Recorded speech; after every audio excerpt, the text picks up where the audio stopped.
All right, let's dive right into this incredible statement. Without American production, the United Nations could never have won the war. Now, you might be thinking this was said by some American politician taking credit, right? Nope, that was Soviet Premier Joseph Stalin in 1943. And honestly, it perfectly sets the stage for a massive, undeniable truth about the Allied victory in World War II. Welcome to The Explainer. Today, we are mapping out a truly profound transformation. I mean, imagine a country going from a hesitant, fiercely neutral nation to literally the unstoppable economic and military engine of global liberation. It's just a fascinating journey full of complex strategy, intense sacrifice, and staggering logistics. So, here's our roadmap for today. We're going to start with the arsenal of democracy, then move into entering the global war, pushing through North Africa, look at the grueling Italian campaign, dominating the skies, and finally, invading Fortress Europe. Okay, let's jump straight into part one, the arsenal of democracy and how the U.S. started supplying the Allies. So after World War I, America had retreated firmly into isolationism. They wanted absolutely nothing to do with Europe's problems. But as Europe started falling to the Axis powers, especially with that sudden shocking defeat of France in 1940, the U.S. kind of realized it had to act, and they began mobilizing this massive industrial might. $296 billion. To put that staggering figure into perspective, military expenditures were consuming 38% of the entire national GDP by 1945. The U.S. literally became the arsenal of democracy, shipping money, munitions, and food to Britain, China, and the Soviet Union through programs like Lend-Lease. And here's something wild. Even before the U.S. government officially declared war, individual Americans were already out there risking their lives on the front lines. You had 244 American volunteers joining the British Royal Air Force to form the Eagle Squadrons, and they claimed over 73 enemy aircraft. Meanwhile, halfway across the globe, the famous Flying Tigers were defending Chinese skies, taking out nearly 300 enemy planes. The momentum was definitely building. Which brings us to part two, entering the global war, and the catalyst that kicked it all off. You can literally see right here how fast things escalated from financial support to global conflict. We start with the Lend-Lease Act in March 1941. By July, the U.S. military is actively occupying Iceland to replace British forces and protect supply lines. Then, by September, things get really hot. A German U-boat attacks the USS Greer, sparking this undeclared naval war out in the Atlantic. And then, the tragic catalyst. December 1941, the attack on Pearl Harbor, which officially pulled America into a massive two-front global war. Now suddenly, President Roosevelt has to manage this unprecedented global war. To do that, he created the Joint Chiefs of Staff, chaired by Admiral William D. Leahy, with General George C. Marshall running the Army and Admiral Ernest J. King running the Navy. Together with the British, they solidified a grand strategy that might actually seem a bit surprising at first: Europe first. Even though Japan was the nation that directly attacked the U.S., the overarching strategic consensus was that Germany posed the primary existential threat to the UK and the Soviet Union, and they had to be defeated first. Let's move on to Section 3, pushing through North Africa, where the U.S. military really tested the waters. So at this point, the Soviets were desperately begging the Allies for a second front to relieve all the pressure over in the East. But the very first major test for U.S. troops in the West, Operation Torch in late 1942, was a harsh wake-up call. In early 1943, all this internal bickering and mistrust between leaders led to terrible troop placements and a near-disastrous defeat at the Battle of Kasserine Pass. It was bad. A lack of combat experience really cost American lives here, but it forced a completely necessary evolution. General Eisenhower stepped in and replaced the command with the notoriously fierce General George Patton.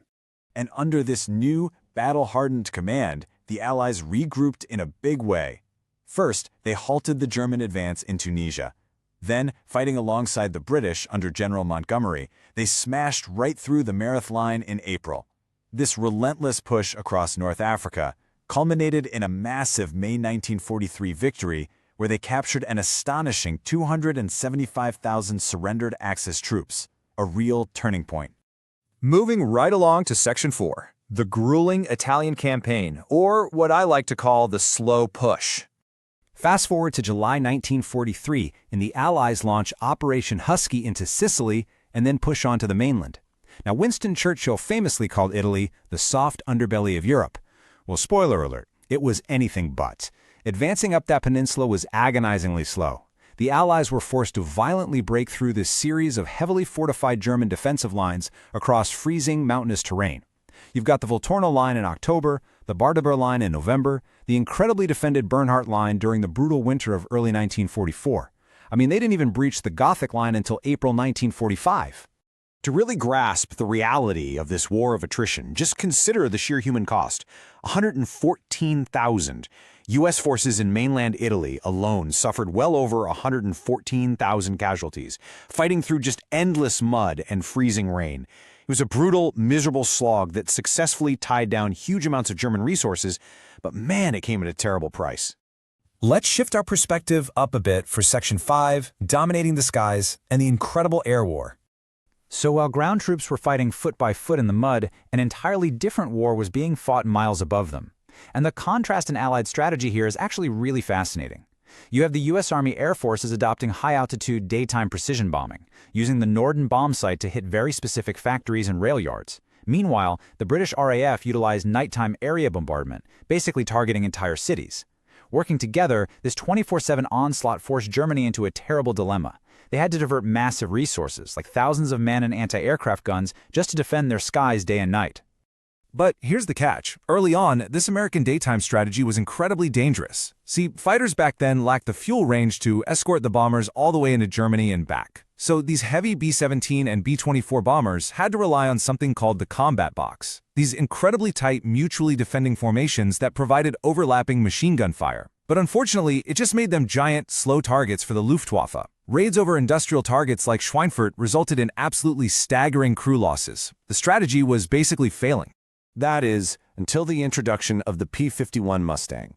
This aircraft was an absolute game-changer because it actually had the range to fly all the way to Berlin and back. And, under the new command of General Jimmy Doolittle, the tactics completely changed. Instead of just flying close and babysitting the bombers, Doolittle ordered his fighters to fly way ahead of the bomber formations in full air supremacy mode. They were actively hunting down German fighters. This brilliant tactical shift literally cleared the skies and broke the back of the German Air Force. Which sets the stage perfectly for Section 6, Invading Fortress Europe, the Great Crusade. By early 1944, with air superiority achieved and the Soviets pushing relentlessly from the east, the stage was finally set. June 6, 1944. Operation Overlord, D-Day. The largest amphibious assault in history was this incredibly complex logistical miracle made up of thousands of localized micro-stories of extreme bravery. You have the 82nd and 101st Airborne dropping behind enemy lines in the pitch dark. 225 U.S. Army Rangers scaling the sheer cliffs at Pointe du Hoc under intense fire, just to knock out German artillery. And of course the massive seaborne landings on the beaches codenamed Utah and Omaha. Now, Utah Beach saw relatively weak resistance, but Omaha actually scratched that. Omaha Beach was a completely different story. It was a nightmare. The U.S. 1st and 29th Infantry Divisions were pinned down by devastating fire from the highly experienced German 352nd Division. Landing craft were just mowed down in the surf. Surviving soldiers had to form small, impromptu units on the fly, inching their way forward through minefields and those giant steel check hedgehogs, ultimately attacking the German bunkers from the rear just to survive and secure the beachhead. From those bloody beaches, the Allies would eventually push all the way into the heart of Germany. But when we zoom out for a second, we really have to recognize the sheer scale of the human capital mobilized here. Over 16.1 million Americans put on a uniform to serve in the armed forces during World War II, a mobilization unlike anything the world had ever seen before. But to ensure that the Europe First strategy succeeded and a continent was liberated, the ultimate sacrifice was profound. 407,316 total American military dead. And as you can see, roughly 250,000 of those lives were lost in the European theater alone. So considering this extreme human cost, the $296 billion economy mobilized overnight, and the absolute monumental logistics we've explored today, I want to leave you with this question. How did a nation so fiercely committed to isolationism transform so completely into the savior of a continent? It's a true testament to the power of industry, alliance, and incredible human resolve. Thank you so much for joining me on this explainer. Keep asking questions, and I'll catch you next time.